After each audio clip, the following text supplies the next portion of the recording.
Hello friends, कैसे हैं आप सब। उम्मीद है बहुत ही अच्छे होंगे। मैं भी अच्छी हूँ। तो आज मैं फिर आ गई हूँ कुछ ऐसे टिप्स और ट्रिक्स ले करके जो कि छोटी छोटी प्रॉब्लम्स को आपके सॉल्व करेंगे। और हाँ, वीडियो को आप लास्ट तक वॉच ज़रूर कीजिएगा। और चलिए स्टार्ट करते हैं आज के वीडियो को। तो फ्रेंड्स, ये वाली प्रॉब्लम तो हम सभी फेस करते हैं, क्योंकि जब हम कुछ कुकर में खाना बनाते हैं तो वो जैसे मान लीजिए हमने मटर उबाला तो वो लीक करके बाहर आने लगता है और हमारे कुकर का ढक्कन पूरी तरह से बर्बाद हो जाता है। मतलब वो बहुत ही ज़्यादा गंदा हो जाता है।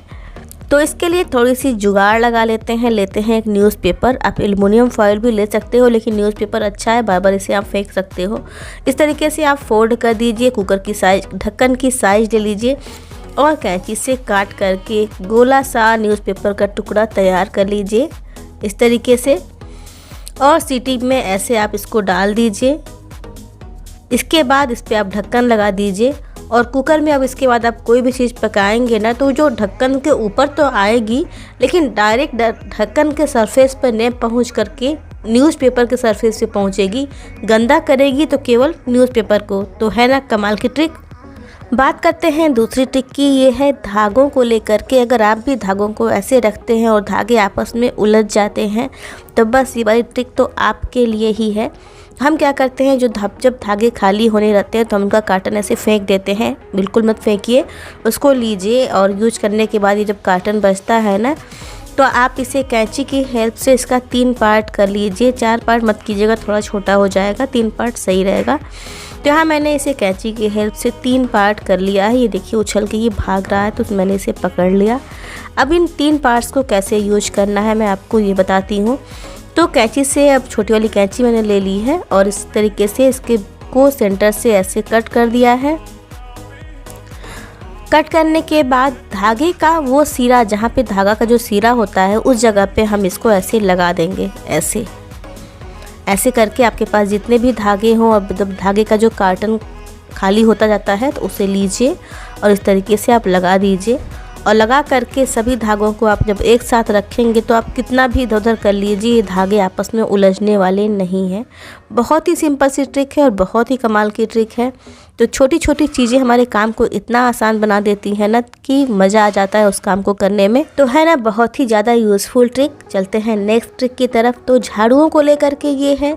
झाड़ुओं को हम अक्सर यहाँ वहाँ रख देते हैं तो वो ख़राब हो जाते हैं, चूहे काट देते हैं। मगर आजकल के झाड़ुओं में इस तरीके का जो जगह बना हुआ होता है वो मेरे लिए बड़ा ही यूज़फुल है। तो मैं क्या करती हूँ कि लेती हूँ कोई भी पहले नुकीली चीज़। तो मैंने यहाँ पे कैंची ली है। कैंची को गैस पे अच्छे से गर्म कर दिया है। बहुत ज़्यादा गर्म करने की ज़रूरत नहीं है। और इस कैंची की हेल्प से जो ये छेद बना हुआ है ना, मैं इसमें थोड़ा सा अच्छे से छेद कर दे रही हूँ। छेद करके मैं इंसर्ट करूँगी इसमें एक छोटा सा रस्सी का टुकड़ा। तो इस तरीके से ये छेद बड़ा आराम से हो जाता है। कभी कभी कुछ जो हल्के प्लास्टिक होते हैं वो तो बिना गर्म किए ही छेद हो जाते हैं। मैं ये काम हमेशा करती हूँ, इस बार मैंने लेट कर दिया है और मुझे ये काम ना बड़ा सही लगता है। इससे झाड़ू बहुत ही अच्छे से सिस्टम से घर में एक साइड में पड़े रहते हैं और रखे रहते हैं। तो ये देखिए इस तरीके से बातों बातों में झाड़ू में हो गया छेद। अब लिया है मैंने एक रस्सी का टुकड़ा, कहीं से खोज खाज के लाई हूँ। तो थोड़े बड़े हैं, इन्हें मैं साइज का कर लेती हूँ अपने अंदाजे से। तो कैंची से मैं काट ले रही हूँ। आप कोई भी रस्सी का टुकड़ा लीजिए, बस धागा मत लीजिएगा, वो टूट जाएगा। और हेयर पिन के जुगाड़ से मैं इसको इसमें कर दूँगी इंसर्ट। आप कोई चाहे तो मोटी वाली सुई वगैरह से भी डाल सकते हैं, लेकिन ये जुगाड़ सही है, जल्दी से हो जाएगा। और इस तरीके से धागे को, ये जो रस्सी है मैंने इस छेद के अंदर कर दिया। अब इसे मैं लगाऊंगी 1 से 2 गांठ। ऐसा गांठ लगाइए कि खुले ना। इस तरीके से मैंने गांठ लगा दिया। इसको थोड़ा सा अंदर कर देती हूँ कि दिखने में बुरा ना लगे। अब ये हो गया तैयार। तो चलिए इसे मैं जहाँ पे टांगती हूँ वहाँ पे इसको टांग ले रही हूँ। तो इस तरीके से ना झाड़ू बहुत सिस्टम से एक साइड में पड़े होते हैं और ये चूहों से भी बचे होते हैं। वास्तुशास्त्र में कहा गया है कि झाड़ुओं को खड़ा नहीं रखना चाहिए, वो सिर्फ इसीलिए क्या ताकि आपके झाड़ू खराब ना हो। चलिए चलते हैं नेक्स्ट ट्रिक की तरफ। तो कबर्ड में ऐसे हम हैंगर्स में अपने कपड़े टांग तो देते हैं, लेकिन कभी कभी ना कबर्ड में बहुत स्पेस होता है और वो वाली जगह और भी यूज करने का मन होता है। तो हमें क्या करना है, कुछ लेना है मेटल्स की चूड़ियाँ, तो मैंने यहाँ पे सिर्फ अभी 2 ली हैं आपको दिखाने के लिए। और इस तरीके से हैंगर में हम चूड़ियों को डाल देंगे और इन चूड़ियों के अंदर एक एक हैंगर का कपड़ा ऐसे हम टांग देंगे। तो आप देखेंगे ना कि एक ही स्पेस में आप 2 से 3 कपड़े आराम से टांग सकते हैं। इस कबर्ड में थोड़ा सा अंधेरा है, मैं आपको फ्रंट की वॉल पे दिखाती हूँ रूम के। तो यहाँ पे आप देख सकते हैं इस तरीके से 1 बाई 1 आपके हैंगर्स में कपड़े टंगे हुए हैं और एक ही स्पेस में आप कई सारे कपड़े टांग सकते हैं।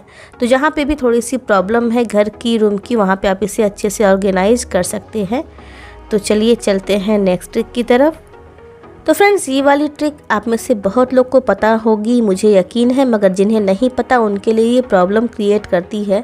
क्या होता है कि जब हम मिक्सी को चलाते हैं कुछ देर के बाद मिक्सी गर्म हो जाती है और वो अपने आप बंद हो जाती है। तो फिर जो गृहिणियाँ हैं वो परेशान हो जाती हैं कि हम अपना काम कैसे करें।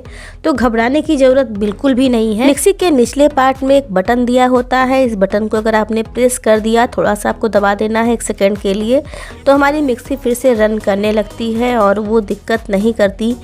तो आप में से कितने लोगों को ये बात पहले से पता थी, मुझे कमेंट बॉक्स में ज़रूर बताइएगा। और कौन सी ट्रिक आपको ज़्यादा यूज़फुल लगी ये भी मुझे ज़रूर बताइएगा। मिलते हैं अपने एक नए वीडियो के साथ, तब तक अपना ख्याल रखिएगा। Thanks for watching.